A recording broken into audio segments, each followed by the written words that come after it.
Kumusta mga ka-rides? So yan nga, Happy New Year sa ating lahat.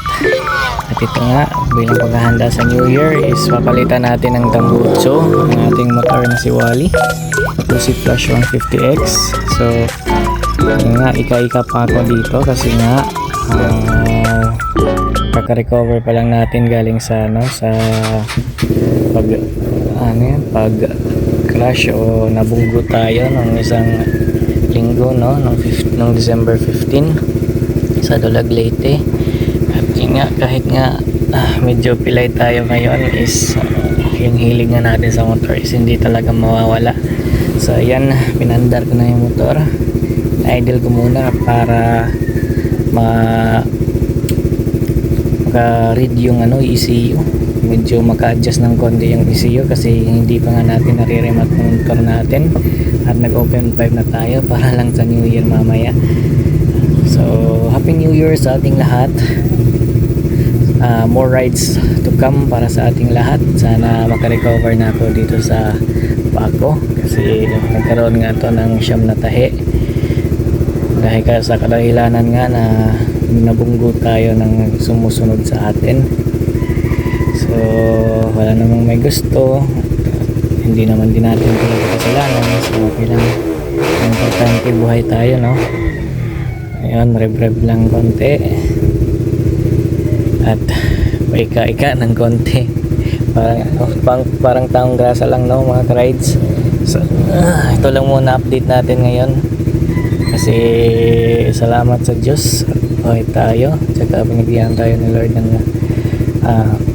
second chance at binigyan din tayo ni Lord ngayong taon ng bagong cellphone kung saan makakapag-vlog na tayo ng medyo malinaw-linaw tsaka hindi magalaw, yung medyo stable na mga video.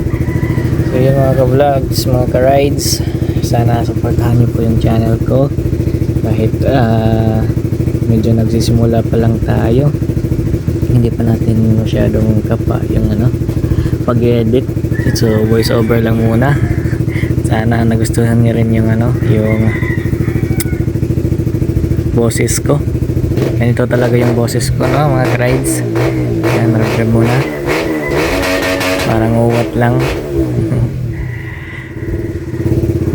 So medyo malaki nga pala yung damage ng motor ko, no. Yung tambutso natin nasira talaga yung tip.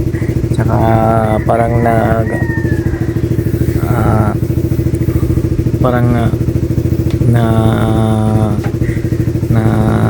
hindi na masyadong maganda yung yung tunog ng tambutso natin, gawa ng na bend out yung yung tambutso, tsaka yung tip natin is na biak.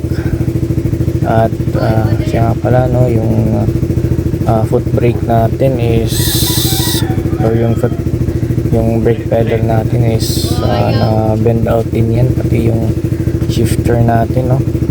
Tapos yung clutch natin is na bend down din. Mayroon mga gas sa left side ng motor natin, no.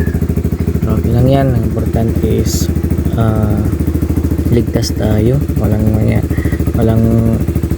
malubhang nangyari sa atin. So yun na pala yung motor natin, si Wally. So 1 year na siya mahigit sa akin, no.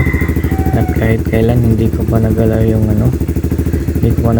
makina, hindi pa ako naglinis ng mga throttle body, pati hindi din ako nag-refresh ng spark plug.